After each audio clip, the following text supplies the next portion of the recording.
குழந்தை வச்சுக்கலாம் நீங்க சொல்லுங்க. நான் அதே மாதிரி பிரெக்னென்ட் ஆனதுக்கு அப்புறம் குழந்தை பெற்றதுக்கு அப்புறம் நடிகர் சாந்தனு அண்ட் கீர்த்தி 2 பேரும் எங்களுக்கு ஏன் இன்னும் குழந்தை இல்லைன்னு பலரும் கேட்டுட்டு வந்த கேள்விக்கு முதல் முறையா குழந்தை குறித்து வெளிப்படையா பேசியிருக்காங்க. அந்த வீடியோ தான் இப்போ பேசும் பொருளா இருக்கு. தமிழ் சினிமாவில் முன்னணி இயக்குநர்கள ஒருத்தரா இருக்கவர் தான் பாக்யராஜ். இவர் பல வெற்றி படத்தை இயக்கி தனக்குன்னு தனி அடையாளத்தை வச்சிருக்காரு. இவருடைய மகன் தான் சாந்தனு பாக்யராஜ். அப்பா தமிழ் சினிமாவில் கொடி கட்டி பறந்தவரா இருந்தாலும் தனக்குன்னு ஒரு அடையாளத்தை ஏற்படுத்திக் கொள்ள அவர் போராடிட்டு வராரு. நடிகர் சாந்தனு பாக்யராஜ் குழந்தை நட்சத்திரமா வேட்டியை மடிச்சு கட்டி என்ற படத்தின் மூலமா அறிமுகமானாரு.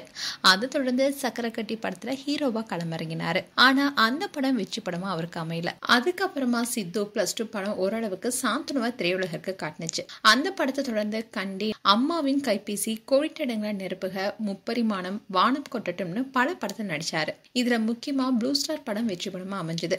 இந்த படத்துக்கு அப்புறமா பட வாய்ப்பு வரும்னு எதிர்பார்க்கப்பட்டுச்சு. ஆனா அதுலயும் அவருக்கு ஏமாற்றம் தான் கிடைச்சது. அண்ட் இவருடைய மனைவி தான் கீர்த்தி. சின்ன திரையில மாநாடு, மயிலாட அண்ட் நாளை இயக்குனர் நிகழ்ச்சிகளை தொகுத்து வழங்கிட்டு வந்தாங்க. மக்களுடைய ஃபேவரட் தொகுப்பாளி லிஸ்ட்ல இவங்களும் இடம் பிடிச்சிருக்காங்க. இவங்க நல்லா டான்ஸ் பண்ணுவாங்க. அண்ட் இவங்க இப்போ 2 டான்ஸ் ஸ்டுடியோவும் நடத்திட்டு வராங்க. அண்ட் படங்களுடைய இசை வெளியீட்டு விழாவை தொகுத்து வழங்கிட்டு வராங்க. இந்நிலையில் தான் சாந்தனு கீர்த்தி 2 பேரும் இணைந்து சொந்தமா யூடியூப் சேனல் நடத்திட்டு வராங்க. அதுல இப்போ பல விஷயங்களை குறித்து பேசியிருக்காங்க. அவங்க கிட்ட ரசிகர்கள் கேட்ட பல கேள்விகளுக்கு வெளிப்படையா பேசியிருக்காங்க. சாந்தனு கீர்த்திய காதலிச்சு 2015 திருமணம் செஞ்சுக்கிட்டாரு. இந்நிலையில் தான் இவங்க யூடியூப் சேனலையும் நடத்திட்டு வராங்க. கீர்த்தி அண்ட் சாந்தனு 2 பேருமே அவங்க கிட்ட ரசிகர்கள் கேட்ட பல கேள்விகளுக்கு வெளிப்படையா பதில் சொல்லிருக்காங்க. அதுல எங்களுக்கு திருமணமாகி 10 வருஷம் ஆகுது. இது வரைக்கும் குழந்தை இல்ல. எங்க 2 பேத்தையும் பாக்குற பலருமே குழந்தை எப்போன்னு தான் கேக்குறாங்க. இன்னும் சில பேரு இப்படியே 2 பேரும் ஜாலியா ஊர் சுத்தலான்னு நினைக்கிறீங்களான்னு கேட்டு டார்ச்சர் செய்யறாங்க.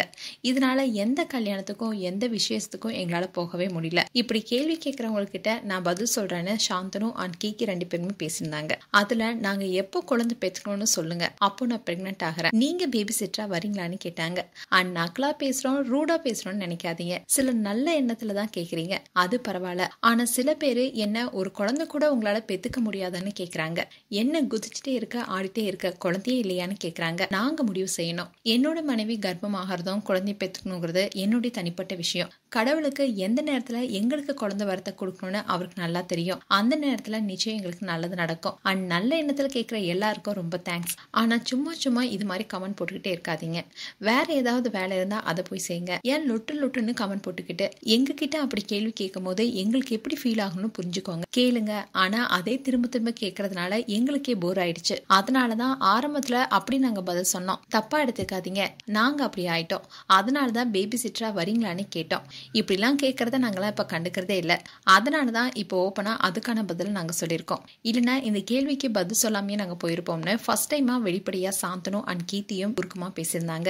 இந்த வீடியோ தான் இப்போ சோஷியல் மீடியால வைரல் ஆயிட்டு வருது. மேலும் சாந்தனு அண்ட் கீர்த்தி குறித்து உங்களுடைய கருத்துக்களை கமெண்ட் செக்ஷன் சொல்லுங்க. இது போன்ற வீடியோஸை பார்க்க நியூஸ் தமிழ் கிட்ஸ் சப்ஸ்கிரைப் பண்ணுங்க. மறக்காம நோட்டிபிகேஷன் பட்டனை கிளிக் பண்ணுங்க.